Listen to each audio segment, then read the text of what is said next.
Formal na binuksan ngayong gabi ang Paskong Pailaw sa bayan ng Infanta. Ang pangalan nito, Infantarana.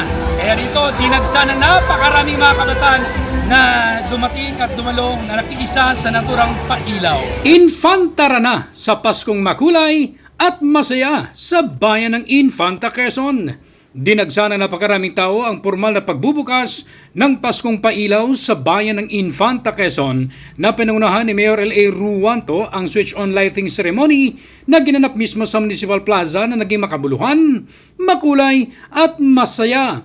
Sinimulan nito sa taimtim na panalangin, kasunod dito ang pagbibigay parangal sa mga naging kalahok sa pagandahan ng mga Christmas decor o parol ng bawat barangay. Ganon din ang presentasyon ng mga kabataan sa nagbigay aliw sa mga manunood. Tampok din sa naturang pailaw ang nakakamanghang akrobat na kung saan naaliw ang mga chikiting na mistulang nasa carnival show kasabay ang fireworks display na nagbigay ng hindi malilimutang alaala ngayong buwan ng Kapaskuhan. Kapansin-pansin din ang kakaibang disenyo ng mga kumukuti-kutitap na mga ilaw, ganon din ang carnival train na nakapalibot sa harap ng munisipyo na meron nitong iba't ibang nakalagay na mga art na parang nasa Disneyland ka lang. Samot-saring positibong reaksyon naman ang namumutawi sa bibig ng mga sumaksi sa naturang pailaw na first time sa bayan ng Infanta ang ganitong bonggang-bonggang Paskong Pailaw. Naramdam nito ang diwa ng Kapaskuhan.